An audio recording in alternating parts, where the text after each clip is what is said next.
All right, welcome back, everyone. I've got a very, very special gentleman on the line. This guy was like my Monday night mentor for years. I would log into his call every single Monday. He hosted Black Belt Marketing. He's author of a couple of books, and he's been a worldwide authority on personal and professional development. I've seen him speak on stages literally all over the world, from Cancun, Mexico, to Italy, to Miami, California. He's a rock star in the sales, marketing, and mindset arena of human potential and business consulting. Everything you want to know about success, Mr. John Lavinia is your man. So, John, great to reconnect with you, my man, and come on out. Absolutely. Here's Johnny. It's so good to see you, Quinton. It's been some time. I see you down there in South Korea. And I'm here in Arizona, one of my favorite places, and it's just it's good to continue to share the I'd say the knowledge, but I think it goes past that. It's actually the wisdom from actually observing life for all the years that I've been walking around here and seeing what actually works, right? Which is of course what led to my first book. And then all the work we've done since then. So anyway, I'm excited to be here and share with your audience some insight. So any direction you want to go with this is good with Yeah, me. I'll kind of take people back. When I was 27 years old, I clicked on an ad on Google AdWords that said, "Work with The Secret, the Law of Attraction, and make 6 figures from home." And I clicked on that ad. Went to a couple webinars and overviews, and I didn't sleep. That was January 1st, 2007, New Year's Day. I remember it vividly. I can't believe that was like 12 years ago. And I didn't sleep from January 1st to about the 6th. I was just blown away with this whole new world of entrepreneurship, personal development, looking at things like The Secret and the Law of Attraction. I know that Bob Proctor was one of your mentors and involved in the company that we used to work with together. And I was just like a whole new realm of just awesomeness that I never really learned about, because I was a university student at that time. And I'm like, why don't they teach this stuff in university? Because this is like what it's all about. And then learning from people like you hosted the training call every Monday night called Black Belt Marketing.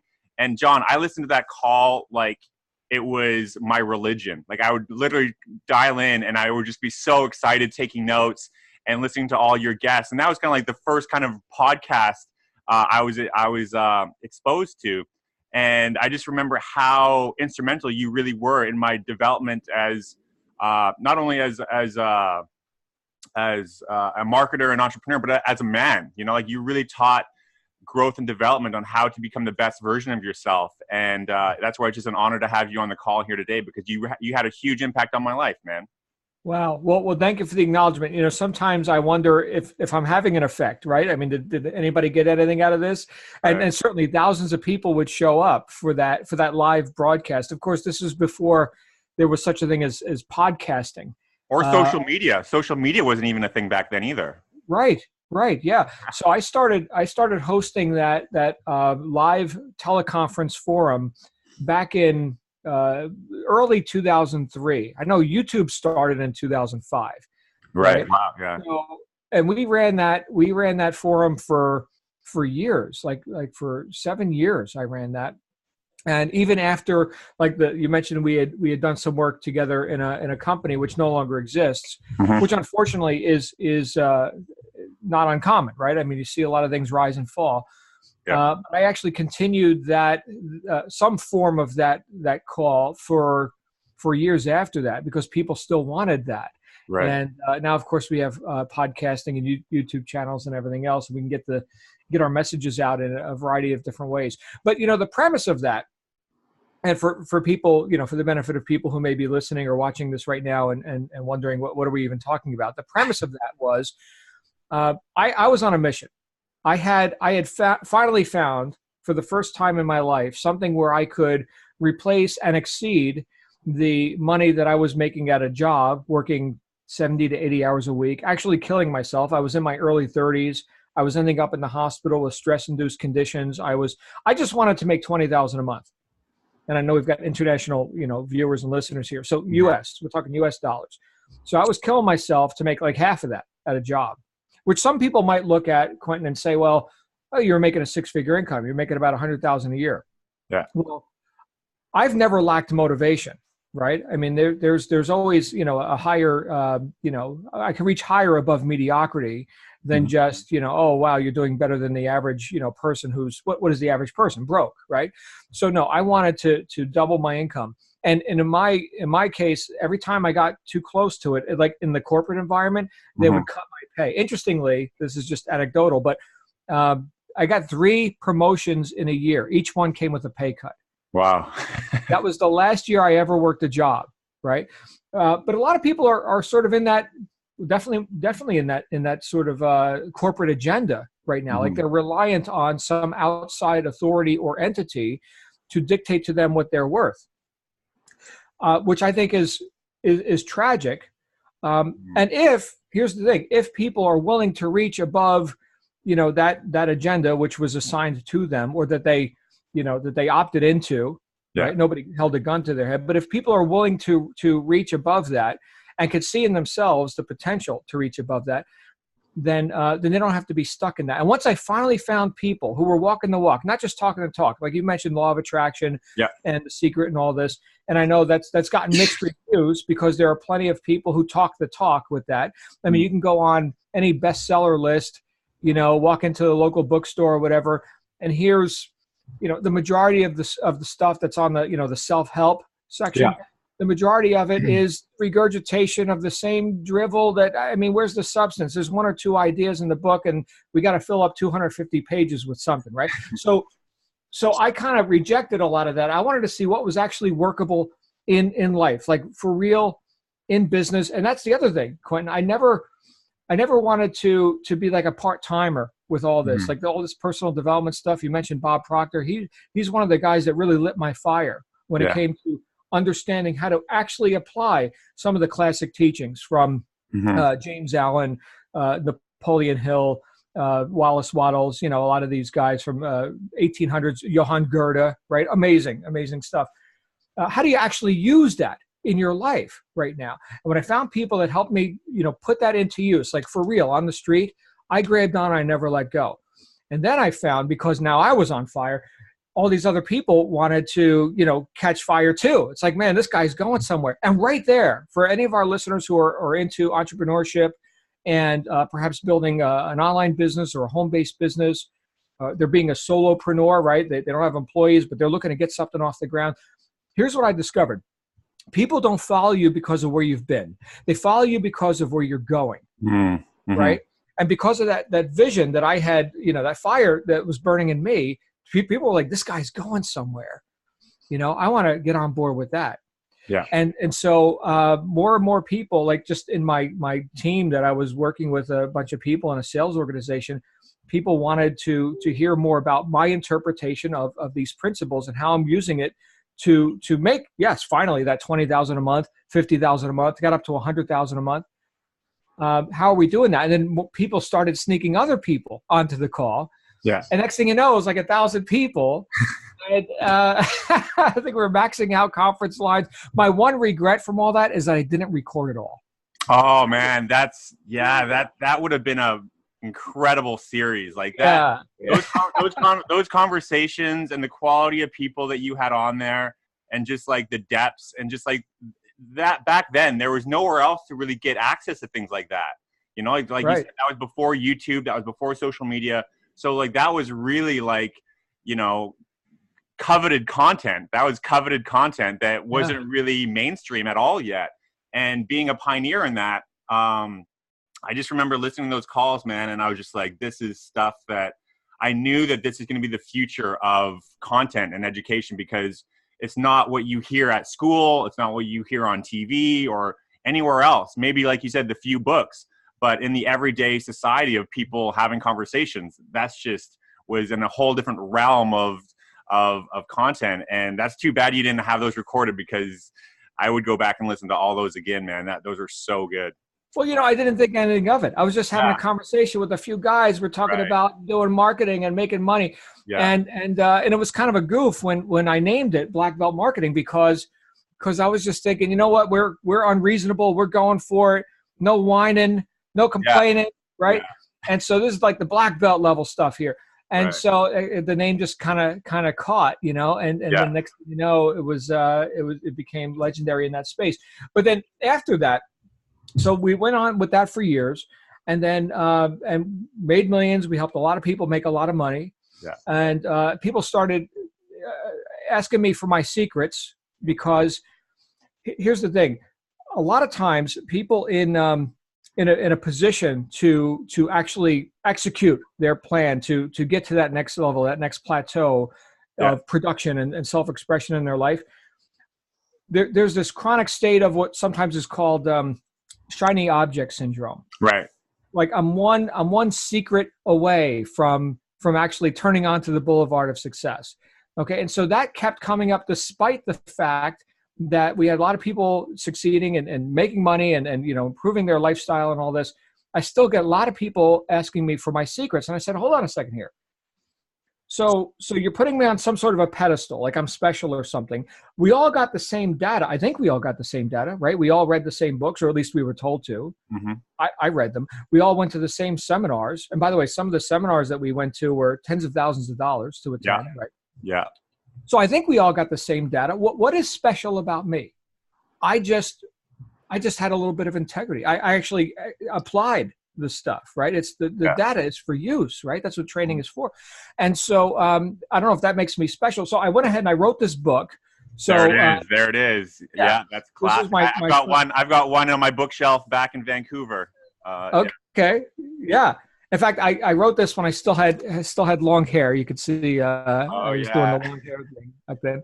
Still, I guess reliving my teenage years of being a heavy metal rocker and all this. But I thought, what was the real point of differentiation between John with data and somebody who's still asking for secrets with the same data? One word, right here. Right. And I'm not saying that I did it perfectly. Like, look, I've arrived and I'm manifesting fish and loaves and, you know, raising Lazarus. No.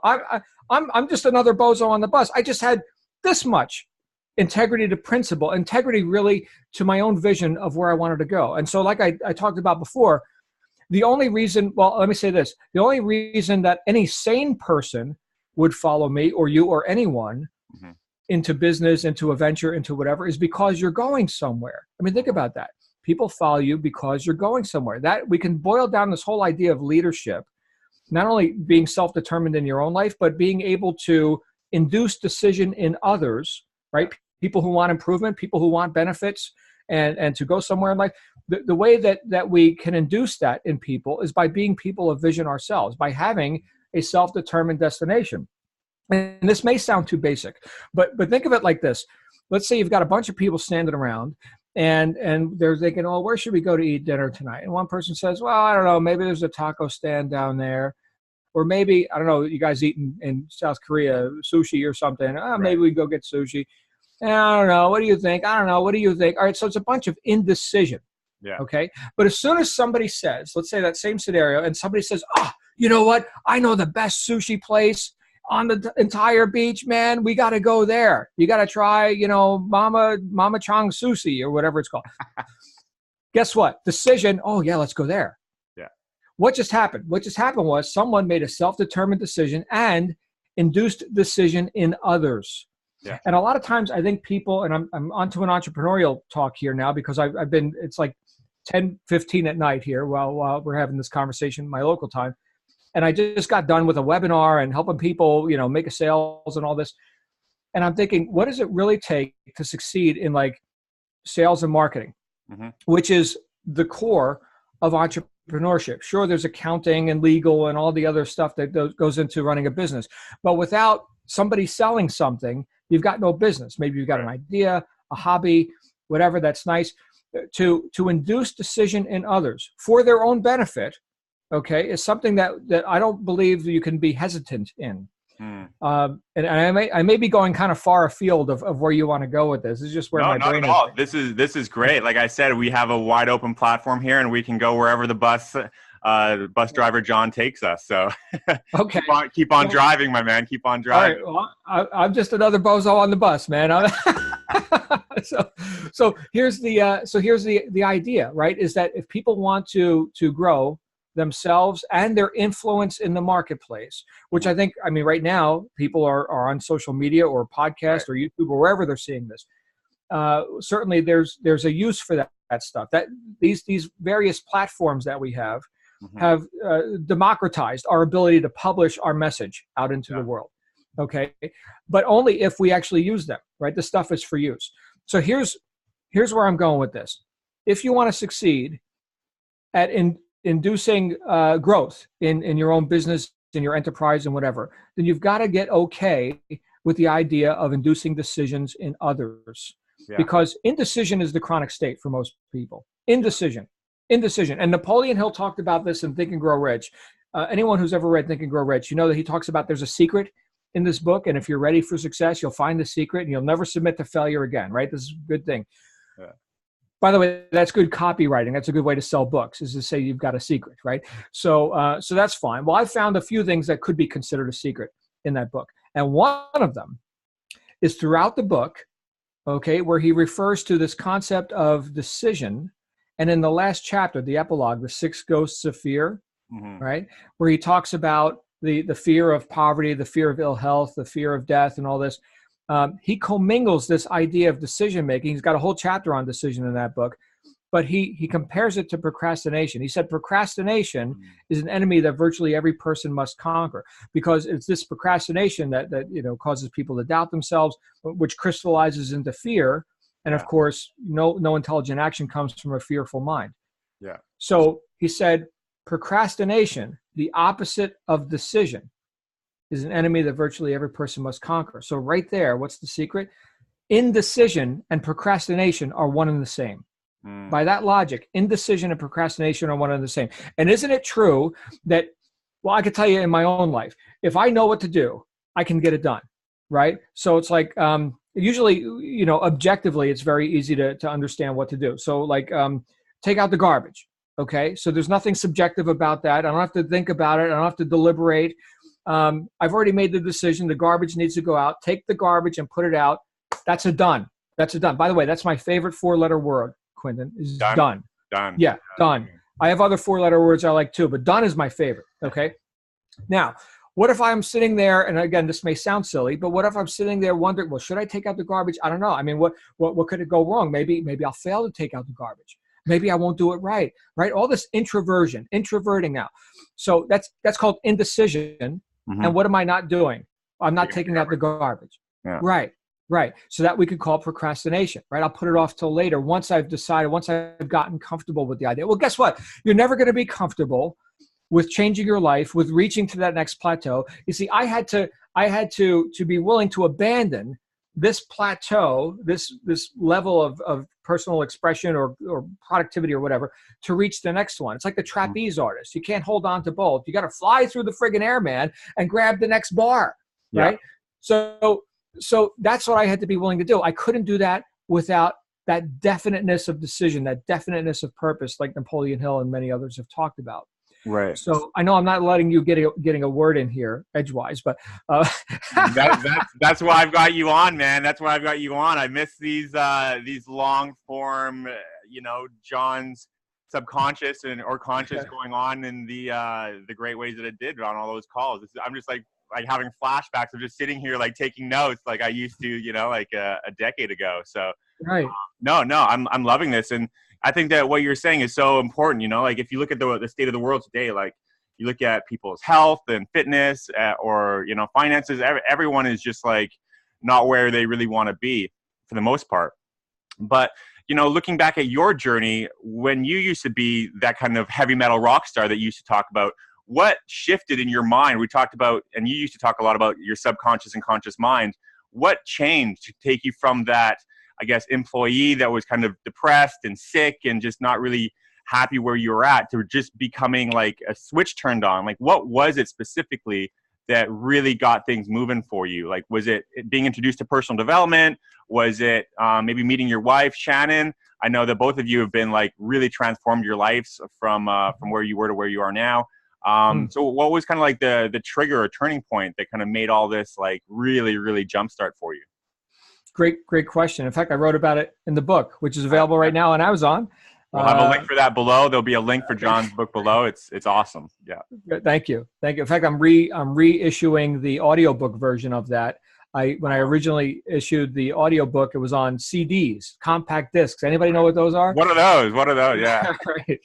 So I'm going to get it on Audible now and everything else. But anyway, the book's on paperback and Kindle. But as far as a turning point, there have been multiple turning points in my life in different areas of my life. Like, for example, health and fitness. I grew up a skinny kid, ribs sticking out, right? And then I met some people. I grew up on the Jersey Shore in New Jersey, right? So I met some muscle heads, right? They would go down to the beach and flex their muscles and all this. And I showed up at the gym one day with a buddy of mine who was another muscle head, and he showed me how to lift weights. So through the catalyst of another person, I accelerated my development in that area because, number one, I saw an example of what I could have, right? He's big and strong. I'm skinny, right? And so I want to get big and strong, right? And this person's willing to show me how to do it. I became coachable because I believed I could have it, right? So that was through the catalyst of another person. Same thing, like you mentioned, my wife, Shannon, she's my secret weapon. She runs a branding agency where she's able to get people like their logos, their whole experience online to stand head and shoulders above their competition. Very important, by the way, to do that, especially if you're in something where you're not the only person that sells that product, that service, that offer. How do you create that unique selling proposition or that point of differentiation? She's an expert in that stuff. So she certainly helped with that. And that was a catalyst, again, through another person for advancing myself. When it came to business and making money, I sought out people who were getting better results than me. I observed, the fruits on the tree, so to speak. By their fruits, you'll know them. Mm-hmm. And when I found people who were making 50, 100,000 a month, et cetera, I just asked them, what are you doing? Yeah. And they showed me, right? And so being willing to reach, because we know something more is possible. I wrote about this in the book. There was this success equation or formula or quotient or something I came up with. The words aren't important, but it was the rabbit hole I went down to figure out why did I grow into this successful entrepreneur and business leader and all this. And most of the people I grew up with back in New Jersey are either still in the gutter. Some of them are dead. Right. Wow. I mean, I grew up troubled youth, man, running the streets, drugs and everything else. And some of these guys didn't make it. And some of them, the ones that I can find on social media, the ones that even care to access social media, a lot of them are even worse off than they were before. So why me? Why did I lift myself up by my bootstraps? And I thought about this. Well, I took action. Well, that seems obvious enough, right? So success requires action. Yeah, I'll buy that. Okay, but why did I take action? Well, I was motivated. I was motivated. Yes, the willingness to act. I was motivated. Therefore, I took action. Therefore, I succeeded. But wait a minute. Why was I motivated? Why were these other people not motivated? See the rabbit hole I'm going down now? Mm-hmm. Like, why? Well, I was motivated because I believed that I could have a better result, right? I saw that there was a light at the end of the tunnel. Maybe they didn't believe that. They lacked that self-belief. And so, well, why did I believe? And this is what it came down to for me. I believed because I saw evidence that somebody else could do it, that it was possible, and that could be real for me too. Yeah. I believed because of the evidence that others who came before me provided. Just like Roger Bannister ran the 4-minute mile. He was the first guy, in the world to run a 4-minute mile. After, millennia or whatever, people couldn't do it. Doctors said that the human heart can't handle it, whatever. This guy did it. Now everybody can do it, right? Yeah. So what was that? That was a catalyst of evidence for other people to now reach higher than they had reached before because they believed they could do it too. So success requires action. Action requires motivation. Motivation requires belief. Belief requires evidence. At least it did for me. Roger Bannister, he was able to do it without evidence. He made the evidence. Bravo, Roger. Thank you. Okay. But right there, that's, for me, that's the key, is the environment that I immerse myself in where I can find evidences, demonstrations of the success that I want for myself, not as just theory, but as reality. Think of it like this, as the great accelerator. Let's say I wanted to learn Korean. Okay. I don't know Korean. I don't speak any Korean. I've heard that song by Psy or whatever, Yeah, Gangnam Gangnam Style. I don't know what he's saying. Yeah. Okay, Neither do I. but my daughter dances to it. She's 8. She loves it. But let's say I wanted to learn Korean. What would be the fastest way for me to do that? Well, we'll move to friggin' Korea, man. I mean, that's it. You'll learn how to speak Korean really quick. You want to eat, right? You need to learn how to order your fish heads and rice or whatever they're eating down there, right? Yeah, exactly. That's immersion, because the environment of, in this case, Korea, it's not just a theory of, hey, there's this language called Korean. It is an actuality, man. It is for real. Like, for real, they are speaking it. Okay? So the language of success, or getting big and strong in the gym, or having successful relationships, or playing the guitar, or whatever, right? You want to go fast, immerse yourself in that environment, not part-time. And again, this is what led to the title of this book. It wasn't like, okay, now I'm gonna study my personal development, and I'm gonna get all lofty, man, and law of attraction, and holy crap, wow, this is great. Okay, it's been an hour. Now I'm gonna go back to my miserable life of doing all the things that I've habitually done that kept me broke all this time.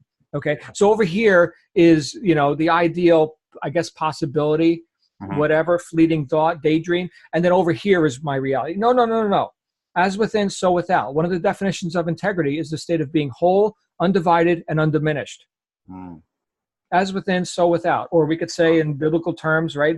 As in heaven, as on earth, right? The Father and the Son, right? So all this, it's like the cause and effect, which Ralph Emerson called the law of laws. Okay, the most important question that I think people can ask themselves is not, what do I do to have success? Because there's lots of different answers to that. The most important question is, who's doing it? That's the most important question, because like Wallace Waddell said in the Science of Getting Rich, 2 people engaged in the same business, even in the same town, like 2 barbershops, right? Yeah. One gets rich, the other remains poor. Why? It's a good question to ask, right? So he says, well, people who get rich do things in the certain way. You've read this book, right? Science of Getting Rich? I remember your calls about that. You did like specific calls on this book, like you're in your book club. You used to have the personal development book club, and then one of them was Science of Getting Rich. So yeah, absolutely. Right. Right. So Waddell's, throughout this book, by the way, it's a book you can download for free for any of our listeners here who have never read this. It's 1910, right? So it's well out of copyright. So anyway, he said, well, the guy who gets rich does things in the certain way. And in order to do things in the certain way, you've got to think in the certain way. Yeah. Okay. So what does he mean by that? Let's see. He wrote this in 1910. Here we are on the internet, right? I mean, what does this guy know about what we do? What is the certain way? Is it a secret way? Is it a special way? And how would that apply right now in modern life? I don't know. So I got out the best self-help book ever written, Quinton. It's called The Dictionary. And I started looking up words. And one of the words I looked up was certain, right? I want to understand what this guy means. And wouldn't you know it? One of the definitions of certain is the absence of doubt, certainty. I'm like, oh my goodness. There it is. That transcends time. That has nothing to do with 1910 or 2019 or whatever you're listening to this. Yeah. Okay, that is the certain way. He capitalized it too, like it was some grand, sacred thing. The certain way is the way of no doubt. Now we're getting back to the question, who's doing it? The barber who got rich, right down the street from the barber who remained poor, he did it in a certain way. He didn't have doubt that he was providing the best service to his community for the haircuts and whatever. And it wasn't about price per se. Think about this. Imagine this, right? So who's doing it? That's the question. Yeah. Both had the same scissors and the same town, the same potential clientele, right?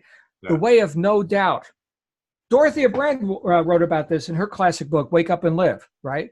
Which, by the way, tremendous book, my favorite female author ever. Wow. If you've never read Wake Up and Live, written in 1936, published the same year as Think and Grow Rich, okay? Wow. First 4 chapters of this book are all about victimhood and why you love it. The rewards of failure, why we love to fail. The tacit consent, the unspoken agreement between failure-type personalities in society. Hey, I won't hold you to account as long as you don't hold me to account for my mediocrity. And we all get to be on the slow boat to nowhere together, right? And then after she's done giving you all of that and taking your head off, in the 5th chapter, she lays the philosophy on you. Here's the one-line philosophy that changed her entire life, her entire business. Here it is. Act as though it were impossible to fail. Wow. Again, we're back to the certain way, right? Who's doing it? The person who will not fail. Yeah. So right there, I think we can save, look, I've been studying philosophy for 30 years. And I'd like to think that I'm saving people some time right now. So if you get this and actually apply it, and by the way, it's not easy. This isn't like, oh, thank you, John, I'm enlightened now. No, there's actual practice that goes into this. Thinking is the hardest work there is, which is probably why so few people engage in it. Yeah. Henry Ford said that, right? But if you can apply this to whatever degree, and it's all on a gradient, right? It's all on a gradient. If you can apply this, you're going to start to find that just how you interact, how you occur in the marketplace and with just people you meet, all that starts to change. It's the be, do, have principle, which I know you're familiar with. Yeah. Well, I learned that from you and from our program. Yeah, that was really big for me because usually people have it flipped, right? Yeah. Sure. Yeah. Well, most people say, well, if I only had better circumstances, well, then I could do the thing I want to do, and then I would be successful, right? So if I had more education, more capital, money, right, I can maybe more luck, whatever that is, or a different location, a different spouse, fill in the blank. You know, if I had those circumstances, then I could make the big decisions. I could do the thing, right? And then I'd be the person I always wanted to be. Guaranteed failure. Always, always, always, always works. Because the law is cause and effect, right? Yeah. You've got to be something in order to do something, and you've got to do something in order to have something. Yeah. Right? Well, who am I being? Who's doing the work? That's the question. And then the doing this naturally changes because the beingness from which it originates has transformed or has been assigned to oneself. I've assigned myself as the cause point. And again, I'm not perfect at this, far from it. Okay. But if I assign cause to myself, then I can no longer be a victim. That's one of the things Dorothea Brand talked about in her book. Okay. Is that we love to be a victim. So I'm effect, man. I'm not cause. Well, guess what? Effects don't create effects. Causes create effects. Yeah. Okay. So the more I can reestablish and rehabilitate causation in myself, the more effective I can be. Think about that. Just think about the words. Again, that's why I said the dictionary is so brilliant. Yeah. So people want to be effective. Let's go read books about effectiveness, man, and the 10 million laws of effectiveness. And we're reading and reading and reading all this stuff. And as long as we're reading, we are the effect of whatever the author thinks. We've got to turn that flow around. We've got to balance the flows. I can't just keep inflowing what everybody else thinks and be the effect of their thoughts and never cause something, right? Now, me go have an effect, right? So it seems like we're just dealing with semantics, but this is really what it comes down to. Yeah. And it's so easy to be the effect. And there's a time to be the effect, right? Hey, I don't know what to do. You want to show me what to do? Yeah, sell me some training, right? Mentor me. That's cool. But all this training, all this study, all the philosophy is for use. Yeah. Otherwise, we get to sit around and, smoke pipes and wear scissors and gaze out the window and contemplate life and have no effect, man. Like, what the hell are we doing? And be broke, right? Yeah. And wonder why the universe isn't recognizing our greatness, man. Jim Rohn said, the late Jim Rohn, he said, if you want to increase your income, increase your value to the marketplace. Let's look at the words. Increase your value. So your value, that means something that other people want. Okay, that's something valuable. Where? To the marketplace. That means don't keep it a secret. Increase your value to the marketplace. And this is all based on what I would call the law of exchange, right? If we think about it like this, Quinton and everyone, if we think about it like this, like right outside your window right now, you've got some water out there. Is that an ocean or something? What is that? Yeah, that's the Pacific Ocean. The Pacific, I've heard of it. Yes, very good. Okay, so there's the Pacific Ocean right there. Now, there's this thing that happens in the Pacific Ocean called the tide. You've heard of this thing called the tide, right? As a surfer, I follow it, yeah. You follow the tide, right. Now, what do we know is going to happen next if the tide goes out? It will come back in. It will come in. Thank you. Thank you, sir. Okay, so if the tide goes out, that means it has to come back in, right? Yeah. It doesn't just go out and never come back in. It doesn't just come in and never go out, right? That's a rhythm. There's a rhythm to that. So if we apply this to our life and into business, thinking about what Jim Rohn said, if you want to increase your income, increase your value to the marketplace, what do we have to do? We have to outflow. We have to send the tide out in terms of value to the marketplace. And then what must happen? It must come back in. The currency, right? The money, currency, right. It must come back in. It's as simple as that. And I think there's a lot of people right now, and I don't mean to be critical or condemnatory or contemptuous or anything like that, but I think there's a lot of people in the age of the interwebs that see the magic easy button, just click here and the magic system does everything for you. You don't have to be valuable in the marketplace, right? You just let this other entity, this other agenda, this other whatever. Now we're back to expecting somebody else to do our thinking for us. You let that do the valuable thing, and you get to be what? You get to be a consumer. There's a time to be a consumer. Consumer is effect. And there's a time to be a producer. Producer is cause. You've got to balance those flows. And I think, look, to whatever degree I've balanced those flows, I've been successful. And to whatever degree I've faltered, I get to sit around wondering what the hell is wrong with me, with world, with the life, with whatever. I've got to, if I ever want to increase my inflow, I've got to increase my outflow. And which, by the way, Quinton, is why I'm talking to you at 10:30 at night right now, man. I'm outflowing, man. I'm doing something valuable. I hope it's valuable. No, absolutely. Absolutely. And, there's one thing that you said on one of your calls a decade ago that has really stuck with me forever. And it's really taken away the barrier that I think that keeps a lot of people stuck behind that barrier. And I remember you said this like it was just like yesterday. You said, don't worry about what other people think of you, because most people don't think at all. And I remember when I heard you say that, that was just like a light bulb that went on, because a lot of people don't start that business, don't start that YouTube channel, don't start whatever they want to do because of fear of what other people think of them. But as soon as you said that most people don't even pay attention to anything besides their own basic needs, and they basically rarely even think of those because they're just so like you said, caught up in whatever that they're distracted by. That really took a lot of the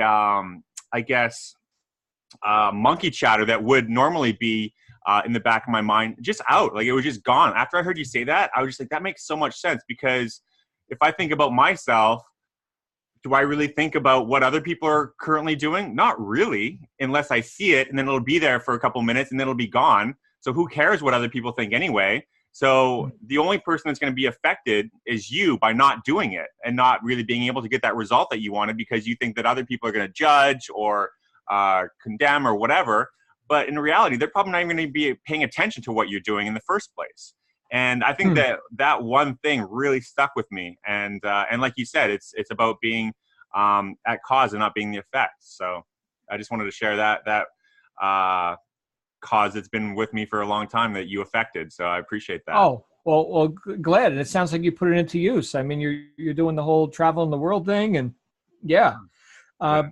the idea that we should not reach because, well, what will they think? Mm-hmm.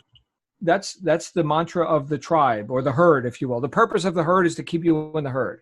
Right. And like Dorothea Brand, who I quoted earlier, talking about victimhood and the rewards of victimhood and being, being a failure, right, is that you get a lot of agreement. It's terribly social, right?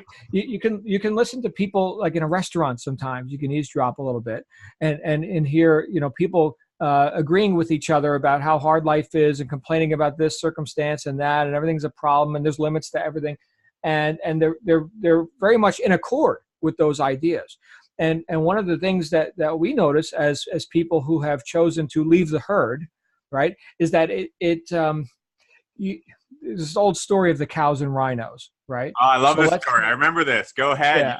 It's a great one. Right. Yeah. Well. So here's the story, right? So there's this cow pasture, and there's all these cows standing around chewing their cud and crapping all over themselves and everything, waiting for the slaughter. And then in the middle of this herd of cows, there's a rhino, right? And the rhino's totally out of place. It's got this big horn sticking out of its head, and the rhino's not happy with the cow pasture. He wants to go charging through the jungle. But all the cows, they're like, no, just be satisfied with what you have here. Just be a cow like us, right? Because they're thin-skinned. They don't have the horn. They don't have the 2-inch thick skin. But the rhino knows who he is, and he says, that's it. I'm leaving the herd, and I'm going into the jungle. And sure enough, there's dangers in the jungle. There's thorns and, sharp, bushes and hunters shooting arrows and all this. But the rhino charges through the jungle. That's what rhinos do. Because on the other side of the jungle, there's like the promised land, right? It's the land of, mud patties and, cappuccinos and whatever. And so one day the rhino comes through the other side of the jungle and arrives in the promised land and notices there's other rhinos there too. Oh my goodness. And they're in the mud bed and they're drinking cappuccino. And one by one, another rhino comes out. Every now and then, another rhino emerges from the jungle and hangs out with the other rhinos. And some time goes by, and the rhino, our rhino friend in the story, is thinking, what was it? Let me see if I can remember. What was it that was on the other side of this jungle? That's right, it was a cow pasture. And in a flash of insight, a moment of clarity, the rhino realizes that all those cows over there, they were just really rhinos. They just had conned themselves so thoroughly into thinking cow thoughts that they actually looked, smelled, and behaved like cows. And so our mission, if you will, in terms of like entrepreneurship and attempting to lift other people up is just reminding them that you're not a cow. Yeah. Now, that message is going to be rejected by the herd, who are so indoctrinated and so married and devoted to the Kool-Aid that goes around the cow pasture of mediocrity, right? Of don't challenge the status quo. What will they think? What will they think? Right? You're not going to gain the respect of the cows and the rhinos at the same time. It's one or the other. Mm-hmm. Right? And so I guess you just got to choose, right? What are you willing to settle for? What are your standards? And then don't lower those standards, despite the thorns, the arrows, the troubles, of the jungle. Yeah. I could tell you that I'd rather have a bullet in my head than be a cow on the pasture. It's and look, I know that there may be some people right now listening to this who are new on the path of entrepreneurship or personal development, or doing something deliberate, something self-determined with your life besides just taking orders and being told what you're worth. Mm-hmm. Right? It can be scary. Don't do it alone. Like I mentioned before, my greatest accelerator has been immersing myself in the environment of success, where it's not just theory, but it's an actuality. Like, people are for friggin' real speaking the success language around here, as demonstrated by the fruit on the tree. Be a fruit inspector. You find people that are going somewhere in life, stick around them, right? Like the old saying, if the herd is turning left and a couple are turning right, go with the people turning right. You probably never make another mistake. The road less traveled makes all the difference. Yeah, no, absolutely. Yeah. I look back at my 4 or 5 years in university, and then I look at the number of years that I was immersed in that community, and I was like, man, I learned 10 times as much of practical nuts and bolts, just principles of how to live, not just like success, but just how to live, from being on calls like yours, going to events that were hosted, and just being immersed in reading the books that you mentioned. And it's really amazing how the school system hasn't really caught on to what really should be taught. And it's quite troubling when you see students like freaking out over a trigonometry test and never really reading a book of personal development or financial literature, or just things that are just necessities in how to live a good, healthy life, or fitness, nutrition, just all these basic, like, hello, obviously this is what we should be teaching people, which they're not.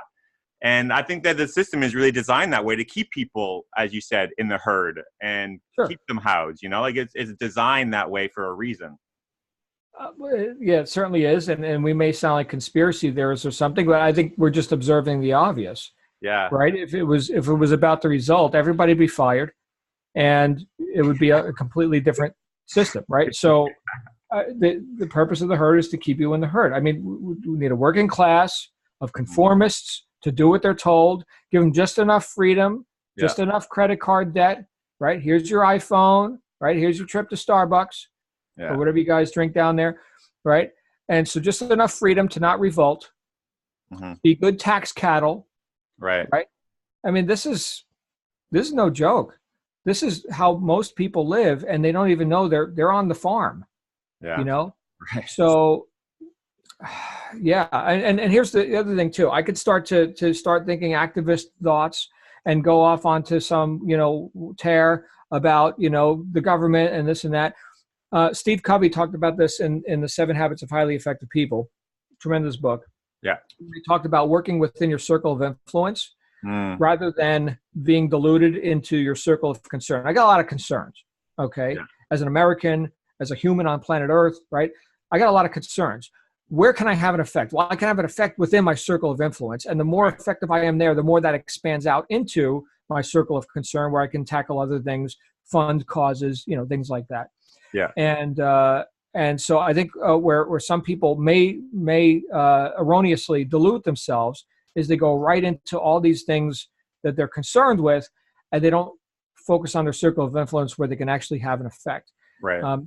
And again, you can be more effective in groups than you can as an individual. So what I mean by that is you as an individual, what is your calling, your purpose, your chief goal or aim, in life, short term and long term. Like really think about that. Who am I? Who's doing all this?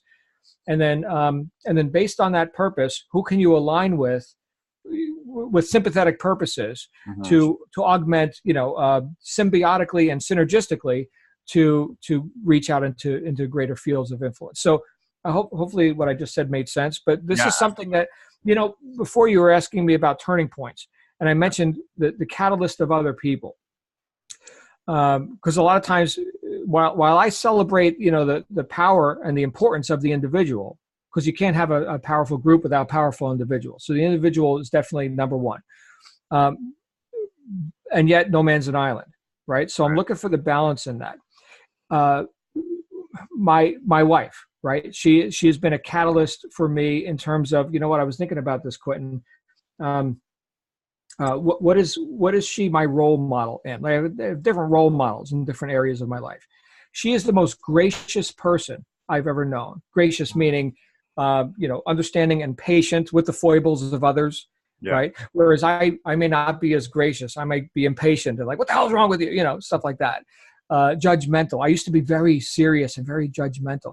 She taught me through her example how to be a bit more gracious with people.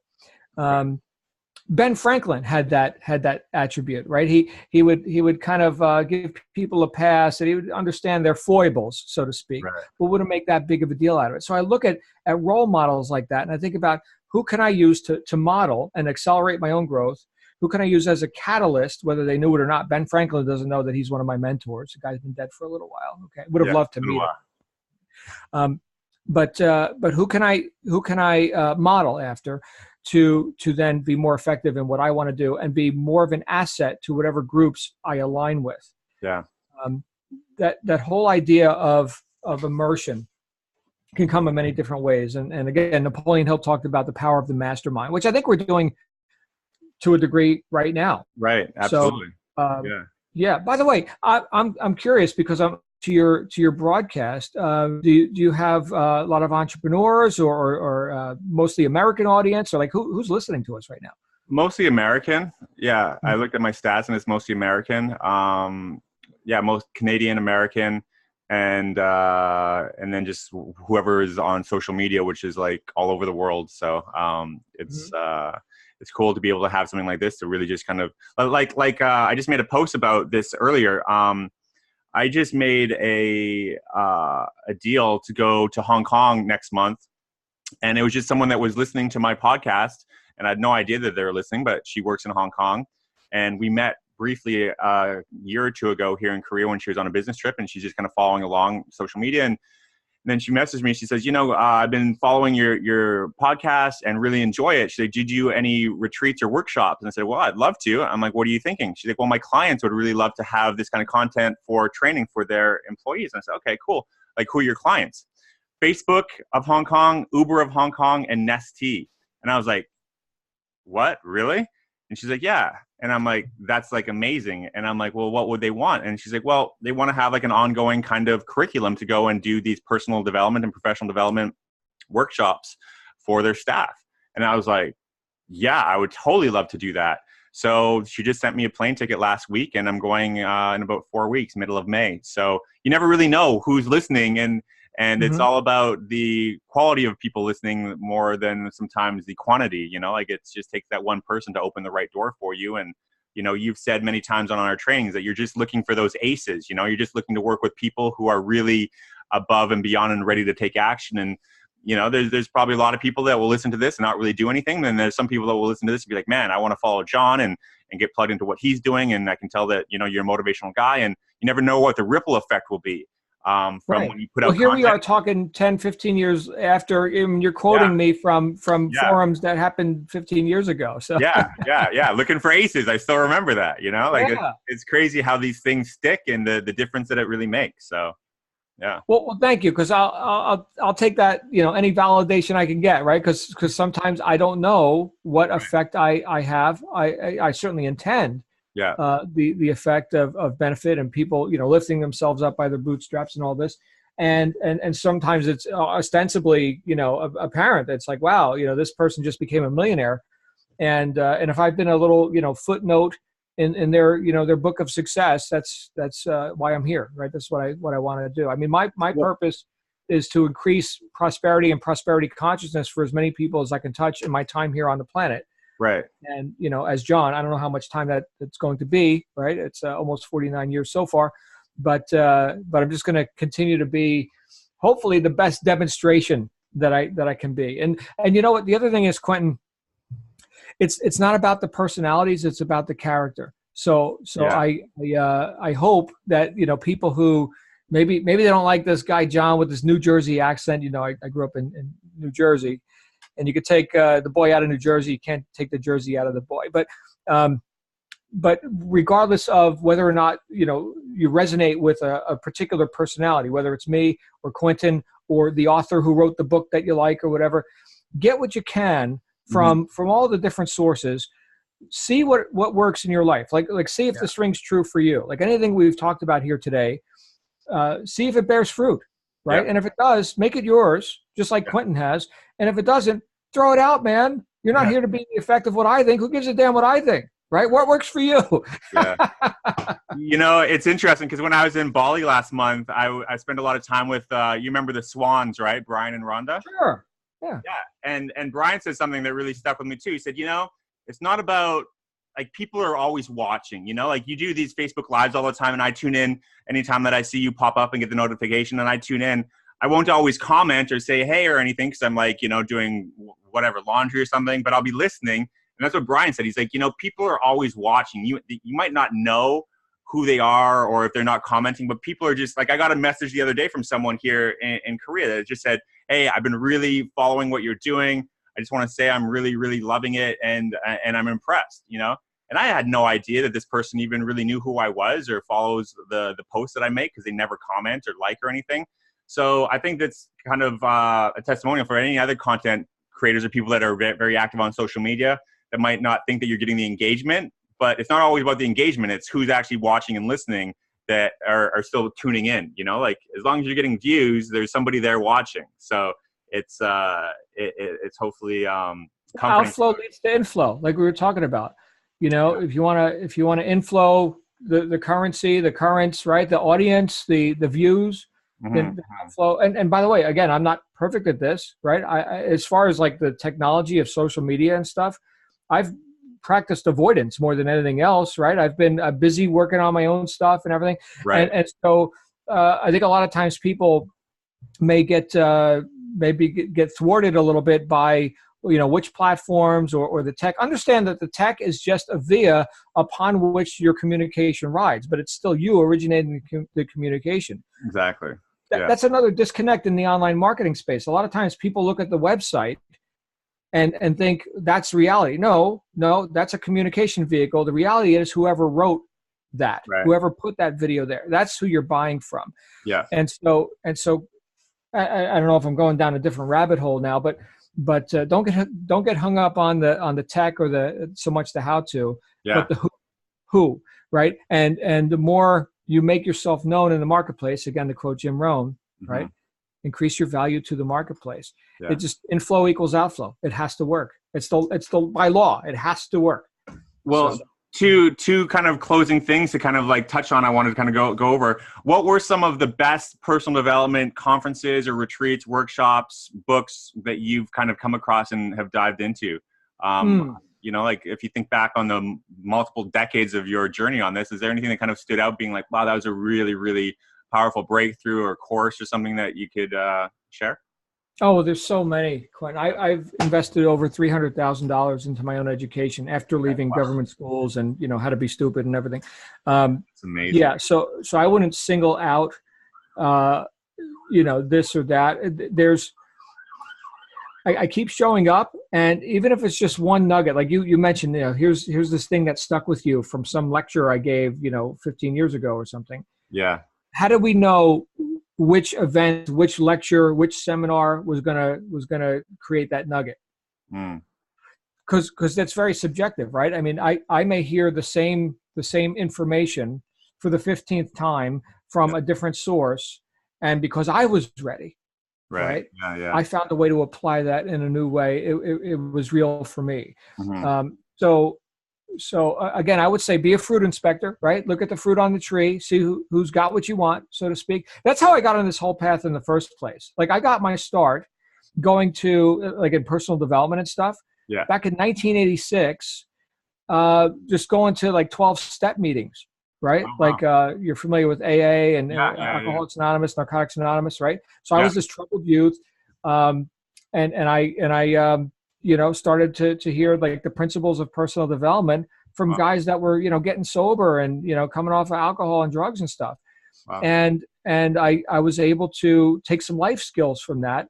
Now, not everybody's going to show up in that forum, but if you see like the transformation for like, let's say the alcoholic, from drunkard on the street to sober living, that is the biggest transformation. Like, wow, look at that, right? Although, is everyone listening to this right now going to go access that lecture, that forum, that fellowship? No, unless all your listeners are alcoholics, then yeah, go to an AA meeting. You get what I'm saying? So it's not so much that particular messenger, more of who's the student, who's listening. Right. Yeah, so that's interesting you said that, because I stopped drinking about almost 2.5 years ago, New Year's Day 2017. I just said, you know what, I'm going to do this 30-day no alcohol challenge my friend James Swanwick was doing. So I'm going to do 30 days without alcohol. And then I was so productive and felt so healthy and just, you know, I felt so good. I just kind of kept it going, and it's been about, almost 2.5 years. And like, I'll have a glass of wine or a drink now and then, but I've been like sober for that amount of time, and it's been awesome. Like, I don't miss it at all. And it's not that I had like a serious drinking problem, but just the culture in Asia, like, you know, people just pound booze here, man. Like, it's a serious drinking country. Like, they consume more alcohol. Everybody there just worked themselves to death. They work themselves to death, and then they try and resurrect themselves through the bottle. Oh, wow. Yeah, no, they can. These 50 million Koreans consume more alcohol than 350 Americans. People just get smashed here. It's the number one drinking country in the world. Number one's Korea, Russia 2, 3 Germany. Really? Yeah. I would have never suspected. Yeah. Wow. Yeah. So I got caught up in that, man. Like, living here, I was just going to these clubs that are open till like 7 a.m. and stuff, and then I'm just like, what am I doing? I'm just like, you know what I mean? So I noticed that when I was in Athens, Greece. It's like the clubs. They're like warehouse-sized clubs. Yeah. And I was in this one. We were there for an event. Were you with us in Athens? That was right before I got started. I remember that I think the summit or something was right before. My first one I went to was Cancun, and then Italy, Rome. Okay. Well, we did this this conference in Athens, and crazy city. And I've been there. And the clubs, I don't know why I even showed up here as others were going. I'll go check it out. I mean, I don't drink alcohol. I don't dance. Yeah. You know, whatever. And it was like 2 a.m, and there was a traffic jam getting into this place, and it went out onto the pier over the Aegean Sea, right? The people out, and it's like packed. It's freaking packed with people, and it goes till daybreak. Yeah. Like, how do these people ever get to work? I have no idea. And they all, like, the entire diet was like olives and bread and the coffee with no filter. It's like mud. And anyway, interesting culture. And you do not put your arm out the window if you're driving in a taxi cab in Athens, Greece. Yeah. because like cars and motorcycles and stuff, they'll take your damn arm off. I mean, it's that close together. So anyway, what was I even talking about? What were we talking about? So sobriety, 12 Right. steps. Yeah. Oh yeah. So I was just thinking, because you mentioned that you got enlightened by the secret and everything on January 1st, and then you got this whole sober thing going on January 1st. Maybe. Yeah. Right. Yeah. It was 10 years later. It was 2000. Actually, I never thought of that. It was 2007 when I found the personal development and everything, and then it was exactly 10 years later. I never put that together actually. Yeah. Wow. Maybe you're the one guy that keeps New Year's resolutions. Yeah. That's it. Ladies and gentlemen, Quinton Carlin, he keeps New Year's resolutions. He's the only guy. but only once every 10 years. Only once every 10 years. Well, boy, that's great. That's great. That's a whole additional topic. We could go down that road too, about why change doesn't stick for people who make New Year's resolutions. Maybe we'll save that for another interview. Round two. That'll be round two next New Year's. Maybe we'll.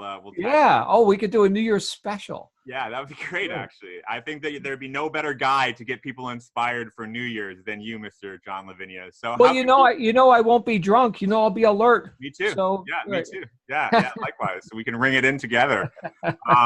So how can people find out more about what you're up to? If you want to share any links or what you're working on, your new projects. I know you've always got your hand in something that's working really well. So, what's going on with you and your wife? You mentioned that Shannon's doing a personal branding agency now. So, well, you could of course check us out, johnlavenia.com and shannonlavenia.com. Her branding is at brandbuilderdesignstudio.com. Okay. And that's amazing, like pennies on the dollar. I paid $7,000 just for a logo, and and this was years ago before we knew anything about branding. Yeah. I don't even use a logo anymore, but she was able to, with her staff, create something way better in like a week for like $500. So anyway, and not like a Fiverr, everybody's got that logo. No, it's trademark, registerable, actual stuff. Anyway, she does tremendous work. As far as me, johnlavenia.com, and there's links to various things. Obviously, I'm best known for Integrity is Everything, that first book. And Quinton, I do have 2 more books right in here. Yeah. And I just have not taken the time to put pen to paper. When this book came out, it was after locking myself in a cabin in Arizona for a week. Yeah. That's how I wrote that book, in 1 week. Thought about it for a long time, and I said, screw it. I'm going away. Nobody can talk to me. See you in a week. I spit the whole book out onto one of those little voice recorders. In fact, I think I still got the voice recorder here. Maybe I should put this thing up for auction on eBay. It's a little Olympus Radio Shack voice recorder. Nice. Now, of course, I can record it to my iPhone or whatever. But I recorded the whole damn thing right here in a week. Wow. And then I took a year to edit it, which, talk about self-editing. That's not a smart thing to do. But I did it. I took a year to lay it all out into book form. And I've got some ideas like for book 2 and book 3 that it's about time I actually get them out. Quinton, thank you so much for this. Thank you, man. This has been like a bucket list. This is like our own black belt marketing call here. So it's great to have it resurrected. And John, man, like I said in the beginning, you made a huge impact on my life and development. And I know that there's thousands of other people that could be out there saying the same thing. And it's great for you to be able to hear that, because I know as a content producer, you don't always get to hear people that are, affected and the results that they got from it. But just know that you've made this huge ripple effect across the whole industry of personal growth and entrepreneurship. Like, you are a legend, my man. And thank you so much for taking the time here today. It's great to reconnect and share some stories and just, man, hearing your stories, just like a flashback down, a decade ago when I used to just be listening to every Monday night John's call. And it's so cool to be able to share the space here with you here for this one. Awesome. Thank you again. Well, I'm honored and so glad to have shared this time with you and your listeners. And I'll hope to be back as a guest New Year's Eve. Let's actually put that on the calendar. That would be amazing. That would really be awesome. And I'll have your links below. People, you've heard it. John is an incredible speaker And he's just a guy that gets shit done. You know, like he's not just one of these guys talking it. He's walked the walk. He's created incredible results for himself, but for all of his clients and people that's worked with him, I can't endorse him enough. Like this guy is just, he's the real deal. So John, thanks again. And I'll see you New Year's. All right. Thanks again. All right, guys. Bye-bye.